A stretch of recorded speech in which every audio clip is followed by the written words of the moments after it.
I think there's no other Doctor I craved an extra series for more than Matt Smith's 11th Doctor.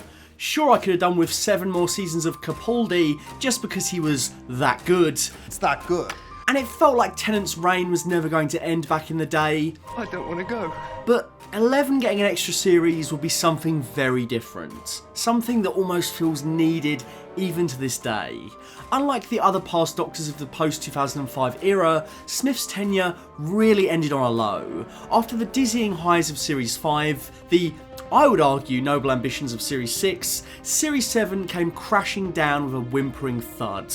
The first half, Series 7A, felt largely like DLC for Season 6, with one new family member and an abrupt exit from the ponds. Series 7B introduced a new outfit, TARDIS interior and companion, but none of it ended up mattering across an 8-episode run that was relentlessly mediocre. I like Day of the Doctor a good deal, but Time of the Doctor is a bit of a mess, some good ideas and moments aside. When Matt Smith took over as the Doctor and delivered the best series of the revived run, I never would have imagined that Series 7 would have been where we ended up. When he was shortly thereafter announced as up for the Regeneration chopping block, it felt tremendously unsatisfying to see my favourite Doctor end up flanderised with no standout stories and a 3-series arc that just got more and more nonsensical. He went from being sometimes over the top with a darker, more moody side, to just being an absolute caricature, literally, as the War Doctor would say, flapping his hands about, incapable of being still. It just got embarrassing. I think a truly ideal world would be a Smith Series 7 with the ponds from start to finish, Series 8 introducing 12 and Clara. I am led to wonder if the biggest problem with Smith's final season is that he doesn't really work without the ponds, and that is an anomaly for most Doctors. Series 5 ties their first meeting to his regeneration in such a spirited and sweet way that their relationship becomes the anchor for his tenure going forward. Moffat baked the ponds into every important thread of Eleven's story. His wife is their daughter, they all have personal grievances with the Silence, and the Doctor is literally Amy's fairy tale imaginary friend incarnate. So by the time we got to Time of the Doctor, revisiting the Silence and story arcs like the Crack in Time, it just felt so wrong for Eleven to be without the Pond clan. Even River dropped off the map once Amy and Rory left, only appearing in 2 episodes in Series 7. They were all replaced with Series 7B's one-dimensional impossible girl Clara and the Paternoster gang, which was sometimes fun, sometimes a bit grating, but ultimately no substitute for what we had.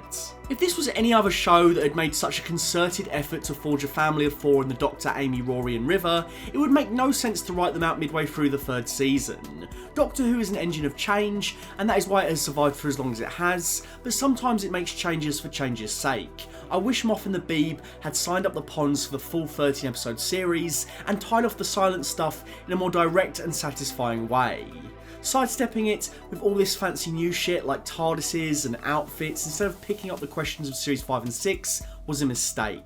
Series 7B feels so divorced from Matt Smith's original run and the succeeding series. As I've said a few times on this channel, S8 Clara is a proper character, and Moffat did well to flesh her out after being hogtied by the confusing and ultimately unsatisfying Impossible Girl arc. It never comes back up, leaving the Series 7 dynamic of Smith and Clara feeling like a weird outlier that doesn't go anywhere. Squeeze into a skirt that's just a little bit too tight. Maybe that's for the best. But okay, the title of this video is What If Smith Did Series 8, right? Not what if he did a little bit more of Series 7 but better. I'd like to erase Time of the Doctor or put it at the end of Smith's tenure after Series 8, but since I imagine that was the point at which he would have been renewed for another full season, let's suppose Moffat pulled a Last Christmas. Time was meant to function as the Doctor's exit, but he ends up staying at the last second, blah blah blah blah, exactly like Clara staying in Last Christmas. It's not the most elegant solution, but it's one I could have so easily imagined happening had Smith stayed on. Of course, Moffat might have had an entirely different idea for a Christmas special ready to go that year, but I don't know, so I'm not going to speculate on that part. The point at which we start this what if scenario should be after 2013's tumultuous year for Who. Allow me that. Give me that. Series 8 with Matt Smith was very nearly a possibility. Moffat has since said that Smith came very close to doing it, but ultimately decided it was for the best to leave whilst everyone still wanted more. It's since become kind of standardised to do 3 seasons and leave, which is partly what's fueling all the speculation surrounding Whittaker in Series 13. Oh my god, did I really write this part of the script that long ago? Well, yeah, spoilers, she ended up doing 3 seasons. She kept to the rule of Capaldi, Tennant and Smith, and now we have not just 14 but 15. Wow, time goes so fast. Treadmill. Anyway, Smith really could have benefited from one more season. Series 7 and Time of the Doctor had tied off the Silence arcs, and Moffat was no longer exhausted by the production behemoth that was the 50th anniversary. So Series 8 could have been that chance to redeem what went askew and leave Smith's tenure on a high rather than a low. So today, just for funsies, I'm going to do a little bit of a Doctor Who what if and picture what the 11th Doctor's fourth and final season would have been like. I'll look at the later Moffat episodes we got, think about what would suit Smith's Doctor, and also how they would work in relation to this newly constructed run of episodes. I want to fix some of the things I feel brought Smith's Doctor down, and see what could have been done to give him a more well-rounded finale. Oh, and no disrespect to the Capaldi in Series 8, obviously. I'm ultimately very happy with what we got. I loved Capaldi's run, and I wouldn't change it. Series 8, in the form that we got, wouldn't work without him. This exercise is about what Smith could have gotten, not without taking away from Capaldi. And none of this is real anyway. I'm not real! If Moffat had had one more season with Smith, it probably would have been his last. It seems like Moffat stayed on predominantly because he got a new lease of life on the show with the 12th Doctor. He's noted multiple times that he had almost exited in places like Husbands of River Song, The Doctor Falls. The departure kept on getting postponed. But assuming he did everything he wanted to do with Series 9 up to Husbands of River Song, we should look at what he accomplished in those stories and why they would suit the end of Smith's tenure. But before I get to all that, I want to talk about today's sponsor, Monopoly Go. Now, Monopoly is a classic game. I love playing with the family as a Christmas staple and watching battle commence. Of course, the only problem is that I win every time. No, I do. I do. But now you can get Monopoly on the go. Monopoly on the go. Monopoly Go. If you don't have time to meet up with friends or family to play the classic board game, then this is a fantastic way of getting your monopolic fix. Is that a term? Monopolic? Monopoly? Yeah. Monopoly Go is the perfect getaway for you to live the millionaire lifestyle and build an empire. Immerse yourself in the classic Monopoly atmosphere with familiar faces, spaces, tokens, and even the notorious jail. Collect property tile sets, build houses, and upgrade to hotels to maximise your rent earnings. It's the timeless board you know and love. Escape into the reimagined world of Monopoly, guided by everyone's favourite zillionaire, Mr. Monopoly. Explore new boards themed after world-famous cities, fantastical lands, and imaginative locales. Open the doors to your millionaire resort in Monopoly Go. Install the game right now and feel like a true tycoon. Click on my link or scan the QR code to check it out. The Doctor's Arc. No regenerations. The War Doctor's insert regeneration number 3 had an unexpected casualty on the 11th Doctor. It retconned him into suddenly being the last version of the Doctor. I think it missed out on the fact that the Doctor has always been a being with a death wish. Death doesn't matter in the same way because outside of extraneous circumstances, he can always live again in a new body. But suddenly reaching his final incarnation gives the Doctor a mortal, human bent. There was no time to discover this in The Time of the Doctor, the one and only story that Smith could have delved into this. But a whole season could have really changed things. Would the Doctor and the audience be forced to face the idea that his courage has maybe been a tad shallow in the past? How brave can you be when you have lives to spare? He's always been less breakable than his companions. When they risk their lives, they risk a lot more. Maybe now at the end, the Doctor realises what it's like to really face death.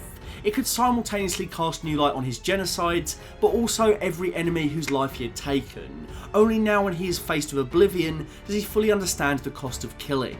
I also think it could be a neat mirror to his story in Series 6. There the Doctor contended with death, but it was his murder. There was an enemy to fight, things to fight for, people worth saving. This is old age, the retirement plan, the inevitable oblivion, post Trenzalore, post all the prophecies and running and monsters and headaches. In Series 8 we were presented with a Doctor facing the inevitability of death in a much more passive and real way. The other thing I think really hampered Smith as a whole is that he didn't really ever get any solid single antagonists. Sure, Moffat threw the Silence at him, but their presence was largely faceless. Madame Kavarian could have been the first big ongoing antagonist in the revival that wasn't based on a previous legacy character, but instead she vanished altogether when our heroes returned to the reset timeline at the end of Series 6. She might have died in the aborted timeline, but where is she in the real timeline? That was never addressed. Weird. I think Moffat might have sensed this because he righted that wrong with Capaldi. 12 got an ongoing relationship with the Master spread out across his entire run, culminating in that incarnation's best moment. I do what I do because it's right! Because it's decent! As well as a satisfying payoff for the villain in their own right. I want to go into this more on a full video on the Doctor Falls because it is the perfect multi-master story, but for now I'll just say that both 12 and Missy were served very well by the denouement of Series 10. To add insult to injury, he got a two-parter with Davros, which, like or hate, added an essential piece of information to the pair's history. When you look at Smith's run, he never even got to face Davros, he never got to face the Master, he never got an essential Dalek story, and he never really did much with the newly created antagonists he was meant to face. Compare that to the incarnations either side of him, who each have iconic stories with both Davros and the Master. Lucky 10 and 12, poor 11, he got the short straw. I understand why the Moff held off on bringing back both characters after they were used so well by RTD, but it means that in retrospect, 11 has a big gap on his resume. Savage. So in this alternate world, 11's fourth series must see him come to blows with the Master. It would feel like an organic payoff because after all, the whole woman in the shop tease was during Smith's run anyway. Plus the Master's plan in the original Series 8 would tie nicely with the themes of death and inevitability at play. If the MO of the season is partly about 11 dealing with the notion of the ending of his life, then facing the Master and the Cybermen in a finale where they go to the afterlife makes perfect sense. Threads from the Day of the Doctor. It's no secret that Series 9 picks up a lot of threads from Day of the Doctor, and the fact that there is a season in between these threads being started and revisited is punctuated by the fact that Moffat had to introduce the audience to a new Doctor that they could get to know and appreciate. I'd wager he'd probably consciously held off on making sequel stories today until we had at least one established season with 12. But if in this alternate timeline we were diving into Series 8 with the 11th Doctor, I think we can afford to follow up on those stories here. So how would the Zygon Invasion / Zygon Inversion and the Gallifreyan contingent in Face the Raven / Heaven Sent / Hellbent factor into this? Darkwater, Death in Heaven seems like they make sense within this new paradigm, but if this is theoretically Moffat and Smith's last series, then it would seem odd not to follow up on the Gallifreyan Zygon thread started in Day. To keep both might involve some juggling and adjustment to these stories. The structure. Series 7 was supposed to be made up of 13 blockbusters. Oh god. But this really just meant we ended up with quite a few flashy and soulless one-part episodes that seemed more motivated by the outrageous pitch than the substance. Dinosaurs on a spaceship. Or lack thereof. While Series 8 is made up of single-parters and one two-part finale, the structure is handled much better. And that's because some episodes feel like two-parters in terms of the lead's emotional journeys. For example, the Caretaker sets up the events of Kill the Moon, which leads us straight into a new phase of 12 and Clara's relationship in Mummy on the Orient Express, before exploring her final decision in that episode and the subsequent story Flatline. It also does a much better job at tying single-part episodes into the series. Listen is a standalone story, but we learn crucial things about Danny Pink, turning it into an essential piece of the puzzle.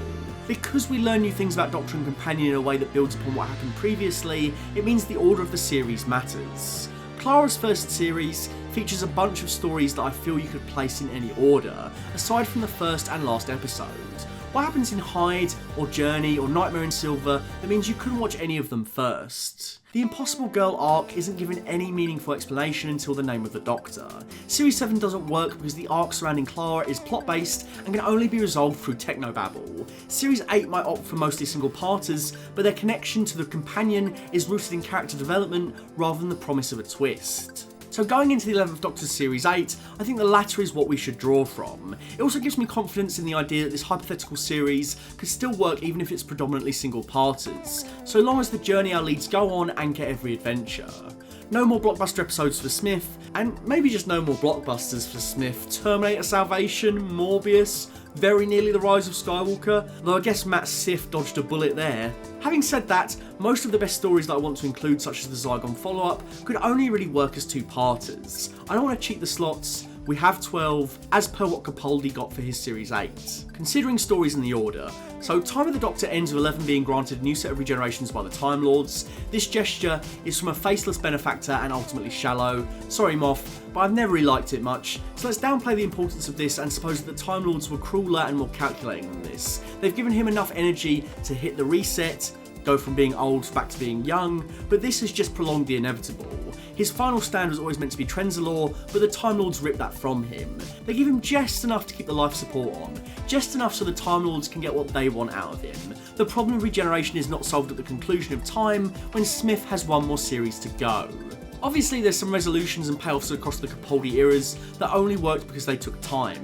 You can't get to redeeming the Master in a multi-incarnation story in just 12 episodes, so I'm not going to try it here. Ashilda, Davros, these multi-part threads aren't really going to gel with a series that already has the Zygon, Cybermen and Gallifrey anchoring it. I love the idea of the Doctor working at a university, but how are you going to make that work here? Besides, I don't think it would work for Smith the way it worked for Capaldi. Final point to note, there's obviously lots of minute details and story changes that would come with shuffling episodes around due to the nature of the Doctor, companion, season arc and more. I'm going to talk about the bigger things that would change, or at the very least, the things that I think would be interesting to talk about. In fact, if you think there's some good details that would have to change to make this hypothetical order work, let me know in the comments. I do check. That sounded like a threat. Go to hell. Anyway, with all that in mind, I've settled on this as the Matt Smith Series 8 structure, the grand finale to his 4-season run, and also the grand finale to Moffat's 4-season run. Kicking things off with episodes 1 and 2, the Zygon Invasion, Zygon Inversion 2-parter, episode 3, Robots of Sherwood, 4, Listen, 5, The Caretaker, 6, Dark Water, 7, Death in Heaven, 8, Mummy on the Orient Express, 9, Flatline, 10, Face the Raven, 11, Heaven Sent, 12, Hellbent, and finally 13, Husbands of River Song as the Christmas special and Moffat's final episode. The Zygon Invasion, Inversion. Since this is another Earthbound unit story like The Magician's Apprentice, The Witch's Familiar, I don't think you'd have to change too much to make this work as a series opener. The way Clara, Kate and Osgood are introduced in Series 9 would work perfectly for this version of Series 8, and it provides the Doctor with a huge reason to rocket back to Earth and find himself back on Clara's doorstep. If you think about it, picking up the Zygon arc so quickly after it started would only be as jarring as having one episode between the Pandorica 2-parter and the Impossible Astronaut 2-parter, i.e. not at all. It would be a whole year later in real time, and it was really satisfying to get more answers as to who the Silents were so quickly when Doctor Who returned that year. So ideally, in this 2014 Series 8 with Smith, a sequel story to Day of the Doctor at the forefront would be very satisfying. In this 11th Doctor What If, the need for a series to establish a new Doctor is void, so I think it makes a lot of sense to put these follow-up threads right at the start, even if Moffat probably never ruminated on their inclusion in the real series. Alright, prepare for me to say, Peter Capaldi crushed the original version a lot in this video. Obviously, Peter Capaldi crushes the original version of this, but I think Smith would do well too. Imagine seeing him nail that Zygon speech in episode 2. After a tumultuous 50th year, this would be the kind of crescendo to a Doctor Who story to restore all confidence in the performance. It would be a chance for Smith to say, I'm done with the Flanderisation of this character, I'm going to go back to being dark and moody, I'm going to kill it with a speech as good as in the Pandorica Opens in my first series. Plus, I really like the Doctor teaming up with Kate Stewart and Osgood, so let's bump it up. They're going to appear more than once in this series, they're not going to get forgotten about. What if we meet Danny Pink in the Zygon 2-parter? Danny's military knowledge and strategy pays off as he manages to save the kids at Coal Hill, something that catches Clara's eye, but also the Doctor's, disapproving of the methods he used to do so. The jealousy thing works with Danny in 12 because the Doctor is older and functions more like Clara's disapproving dad. If the Doctor is closer in appearance to Danny's age, it's just going to turn into a cockfight, and we've seen that already in Series 5, so if there's any conflict between Smith's Doctor and Pink, it needs to be over their militaristic ties to their past. In fact, I'd want to squash any romantic notion of 11 and Clara. He's literally married to River, let's just forget about that. Let's move it along how 12 and Clara did. He's not her boyfriend, and she never said he was. We don't have the time in this season for Danny and Clara to have a deceitful relationship, and besides, people don't like watching people get together, audiences want the will they won't they, the friends that just haven't made the jump yet, the pair that should get together but things keep getting in the way. That's what Danny and Clara should be in the first half of Series 8. Since I've put Zygons before the Cybermen focused Dark Water Death in Heaven, I've got a problem. Osgood. Osgood is meant to die in Death in Heaven so that she could become crucial in the Zygon Invasion. But here we'd have two Osgoods at the start of the story. I still think you could make it work, but it would mean making that dynamic part of the active story. One of them would die during the story, not beforehand, so that we would end up with the same resolution. Also in Deep Breath and Into the Dalek, there's teaser scenes for Dark Water that provide us with our first appearance of Missy and establish the afterlife. I'd bring these in with some dead unit soldiers instead. So the Doctor has saved a world crisis, we've reunited with Clara, Kate and Osgood, we've met Daddy Pink and Michelle Gomez's mysterious character.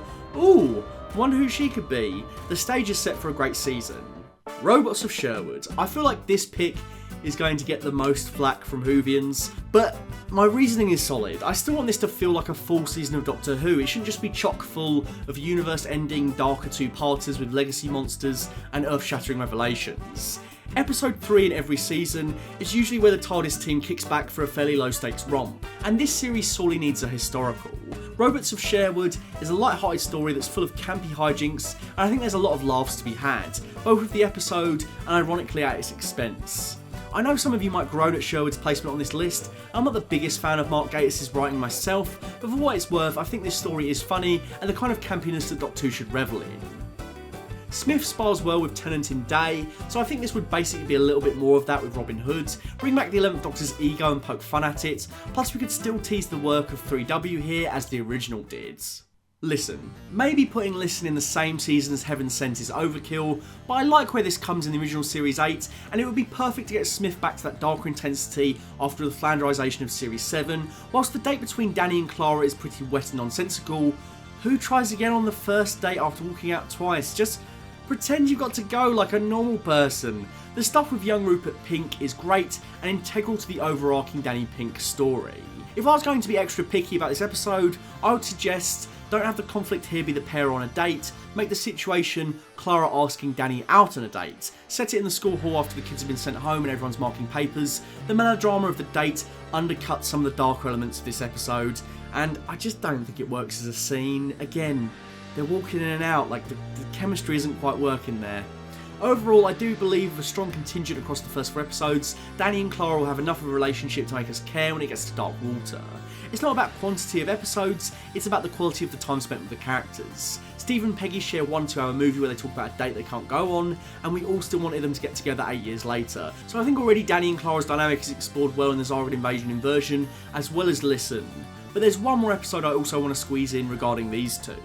The Caretaker. This was the last empty spot on my list, and it oscillated between the 8th and 9th slot. I didn't know what to put there, I just knew Flatline had to take one of the spots, because it's awesome. I was perplexed. I could have put Sleep No More in, it's fine. I couldn't bring myself to put in 2 Gatiss episodes. The Girl Who Died or The Woman Who Lived need both the other part, and the series long arc with a shielder to warrant being placed here. I could have put Oxygen here, but all these picks would have led to Matheson popping up on this list a whopping 3 times, which just doesn't seem realistic. Besides, it feels cheeky putting any stories from Series 10 in, as it's so thoroughly divorced from anything relating to Smith, like Clara or the Zygon sequels to Day of the Doctor. I also wondered if there was a way you could put Under the Silver Lake / Before the Flood as a single parter, with the Doctor jetting off in the TARDIS, the visit the past at the midpoint. Still, I couldn't help but feel this would leave the story squashed in the same way many of Series 7 was. So what goes here? Eventually I realised, for the overarching story, it had to be The Caretaker. The Caretaker is a pretty mid episode, and I'm sure you'd be thinking, why haven't I crammed it full of bangers? Where's Oxygen? I listened to what you said, but I still want Oxygen. But several things occurred to me that meant this needed to happen. At that point, Dark Water was going to come right after Listen, and whilst I felt we had enough meat in the story to build the romantic side between Danny and Clara, there was no opportunity for the Doctor to come around on Danny. So the Caretaker needed to do that in the same way it happened in Capaldi's run. They don't need to be best buddies, and in fact they still disapprove of the other's relationship to Clara, but by the end of the episode they have a newfound acceptance of each other. The other reason was, one of the things they progressively made worse with 11 was the awkward comedy.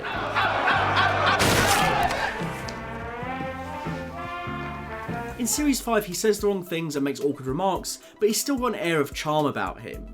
Over time he lost his cooler edge and just became an 11-year-old rushing around high on sugar and able to talk about flapping his hands about. 11 always had a childlike side, but it moves into cringy absurdity the further into his tenure you go. The Caretaker would be the perfect opportunity to sort all that out. Take what works about the cake scene from Vampires in Venice and how Smith plays that, and get him to run free across Coal Hill School. Don't make him the dickhead he is in things like Bells of St. John. Like, could you imagine if this blithering idiot came into a cafe and started moving around the cakes, spinning on the spot like an absolute twat? It's way too much, you can't take this guy anywhere. Series 5 Smith would be a little bit alien, but he'd have everyone in the room on his side within 10 minutes of the charm offensive. Series 7, Smith just needs to get knocked out, to be honest. Chat get Big Bang 2'd, mate. Anyway, the Caretaker channels things like the Lodger and all those moments I mentioned in Series 5. Smith does situational comedy again, and it's actually funny. We get to see more of Clara's life as a teacher, and the Dr. Danny makes the Ood proud. Aww. We move that key relationship on between these three characters, and maybe the Doctor even finally starts to like Danny. Clara and Danny are actually getting somewhere. Maybe they're finally going to get to have that date. Dark Water, Death in Heaven. It might seem like a lot to put a finale in the middle of a season, but I'd argue there's loads of great two-part stories in Who that could have easily served as season finales. There's loads of finales that could be in the middle of a season, and there's even a few that have no business being series finales at all. I think Dark Water, Death in Heaven is a good midpoint because it raises the stakes for both the 11th Doctor and Clara.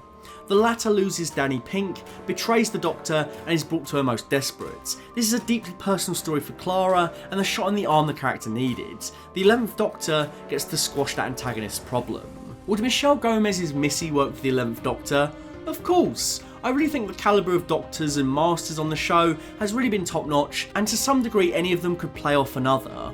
Capaldi and Gomez are a perfect fit, and they have a wealth of material to prove it, but you look at an episode like Amy's Choice, and I think the opportunity for a Smith Master was there. Gomez's Master reviving the dead is perfect for this Doctor, depleted of regenerations and swirling with death anxiety. We also subtextually get a karmic payoff for the underwhelming Nightmare in Silver redesign, the look now served in a more potent story.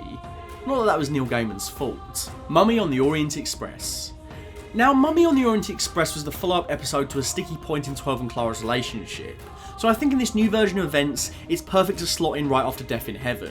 Following Danny Pink's death, cyber conversion, and then heroic sacrifice second death, Eleven and Clara have had a rocky relationship. This adventure on the Orient Express is supposed to be one last hurrah for Clara. She's told the Doctor she doesn't want to travel with him anymore, but she still cares about him, and this trip is about ending on a high. I'm also putting it in here because it's my favourite episode of Series 8, and it's a great self-contained one-part adventure. After an arc-heavy two-parter with the bombshell of reintroducing a new Master, some well-paced hijinks on a train in space with an excellent threat in the Mummy is the perfect antidote. Loose on the Orient Express in space. This story was, of course, first referenced all the way back in the Series 5 finale, which is another reason why I just had to put it in this list. It would be a very nice way of coming full circle with Smith if he got to revisit the Express towards the final couple of episodes in his run. After this episode, I feel like tying off that callback to Series 5, it would feel like this is the beginning of the end for Smith's time. Flatline. Another cracking episode from Jamie Matheson, which I think also works really nicely as a fun single part adventure. The 2D monsters are really cool, and it all comes to head with an epic conclusion, so I think it's a worthy inclusion in Smith's full series. But also, if we're thinking about that structure again, Riggsy can now be in Flatline, and his very next story, Face the Raven, back to back. Face the Raven. I don't think you'd need to change too much about Face the Raven either. Obviously a shielder wouldn't be the mayor, you'd have to sort of change the antagonist a little bit, but I like the idea that following Danny Pink's death, Clara's got more and more reckless, and she almost wants to mirror him and be brave in the face of oblivion and do something heroic and save someone just like him. And she's also kind of in this point where she's ready to go because she's lost who she considered to be the love of her life. This also sets the stakes. Following Clara's death, the Doctor is now at his lowest, and he gets sent to the conversion dial. We're going to wrap up all the threads from Day of the Doctor. We're going to get straight in to Heaven Sent. We're at the two-part finale to the 11th Doctor. This is probably one of the episodes that would change the least. It can still be an excellent one-hander for the Doctor, as well as an exploration of grief following Clara's death. Whilst it is now impossible to imagine anyone other than Capaldi in Heaven Sent, I don't think 11 would have been necessarily ill-suited to the task. If anything, the big emotional sequence at the end of Series 5 where Smith monologues to himself as he travels back in time feels like a precursor to doing it for the whole story in Series 9. So I think we've already seen that Matt Smith's Doctor would have made this work. It would have been the final chance for Smith to truly put his stamp on the Doctor, a huge piece that allows him to really dig at the darkness of the character, a chance to flip the switch the other way after the hand-flapping insanity of his Series 7 persona, and again, it's keeping that resonant theme across this new Series 8 of death. The Doctor is literally forced to die inside this confession dial for billions of years just to have the chance to smash through that diamond wall. He's facing his death anxiety head on. Hellbent. Since a shielder again isn't going to appear, this episode should be all about three relationships. The Doctor and Clara, the Doctor and Missy, and finally Clara and Danny. Much like the original story, I think this starts off with the Doctor versus Rassilon fighting for control of the Citadel, but then before this story starts to take a dive, Missy would return to Gallifrey, initially seeming to be aligned to the Doctor's interests before it becomes clear that she isn't. This is about retribution for the way she has been treated, for the way they made her hide in fear for so long. She might not have an army, but now she'll do it all by herself. The Master still views the Doctor as their enemy, but they'll go to hell before they let the pompous bureaucrats on Gallifrey get their chance to kill him first. Both are trying to usurp power from Rassilon, but for the Doctor, it's because he wants to selfishly rip Clara out of time using one of those booth thingies. And that is a technical term, booth thingies. Since this version of Hellbent would also be concluding the Master's storyline in Series 8, I think we have some wiggle room to mix things up a bit. I don't think Missy would need to be redeemed here. I think it's interesting to dangle the possibility, but this should be a chance for Smith and Gomez to really go at each other. We've never seen the Doctor and the Master wrestle for Gallifrey, running in circles trying their very best to keep the two greatest Time Lords they ever shunned out from getting back in. After the Doctor attempts to relinquish Clara from the time stream, Missy gets a bright idea of her own. Via the exact same technology that's used in that episode, she, instead of pulling Clara out, pulls the entire cyber army out from Death in Heaven before their demise, and she sends them across Gallifrey. A fully armed cyber army versus what little is left of the Gallifreyan military. She'll have the Citadel in a matter of hours. Much like the original story, this power struggle in Gallifrey would ultimately become secondary to the Doctor and Clara's goodbye, although this time I think you can make it much more exciting and still tangibly connected to the spectacle through Missy, and of course the fact that now, if the Cyber Army is being pulled out of time, then so is Cyberman Danny Pink. He is no longer dead, or at least he's as alive as Clara is. They're both being pulled out of their deaths. Missy wisely shuts off Danny's connection to the other Cybermen before he can do what he did before. Rassilon and Missy clashing might seem like a stale fanfiction-y version of Hellbent, and to be fair maybe it is, let me know, but I don't think it would be out of place considering the last time we saw these two. Rassilon had clearly regenerated for Hellbent, so I think it's fair to build upon the idea that Sim fucked his shit up. His time on Gallifrey afterwards would have been no easy ride, and here with Missy's return to Gallifrey, she gets a chance to continue the rivalry. Also, not every Time Lord feud has to involve the Doctor and his massive ego. I like the idea that it becomes about these two, whilst the Doctor just cares about getting Clara safe. That's who he is. He doesn't care about power grabs, he cares about his friends. And even if he's facing his final hour, he would rather let them get on with it and see Clara live. The episode ends with Danny, not a shielder, jetting off across space with Clara, both of them getting to live out the rest of their lives before returning to their fates. The Doctor squashes the corrupt aristocracy of Gallifrey, and the General, as a thank you, gives him a whole new set of regenerations. The universe still needs the Doctor. I'd love to keep Missy around for the next era. I suppose at this point things will go wildly different for Who. Who knows if it would be Capaldi next with a different showrunner, or even Moffat staying on, or even Chibnall and Whittaker, or what if scenario like Smith staying on for one more season would have potentially changed so much. As one final bonus, Husbands of River song. River crosses paths with the Doctor one final time, and the finale to the Moffat era is the scene that was referenced in the prologue to his era, the Singing Towers of Darillium. Maybe Smith's cause for regeneration ends up being old age, but instead of a tired battle for Trenzalore, he just gets to live out a natural life with River on that planet's extended night cycle. In the canon it's 24 years, but it doesn't have to be here. I'd even love for the era to end with the original broadcast's fade to black. What if the next showrunner picked up with a new Doctor after an undisclosed amount of time, and eventually an anniversary special or something, we got to see the actual 11 to alternate 12 regeneration? Just a thought. It would probably be a box standard regeneration though. And there we have it. No doubt there's a million and one things that would have changed, but I think it's interesting to ponder what aspects Moffat would have used for a fourth and final Smith season. Perhaps he would have stayed on after this, and we would have had a completely different Series 9 as Capaldi's first series. I definitely would never like to not have Capaldi in any universe. Who knows? Who knows? Let me know in the comments what episodes you would have picked, in what order, and what arc you would have liked to have seen for a hypothetical extra season of 11. A big thank you to my full fat tier patron, Dr. Chike, and Nathan Shaw. If you'd like to donate money to my Patreon, you can find me at patreon.com/fullfatvideos. If you'd like to find me on Instagram, you can find me at full_fat_videos. And if you'd like to find me on Twitter, you can find me at fullfatvideos.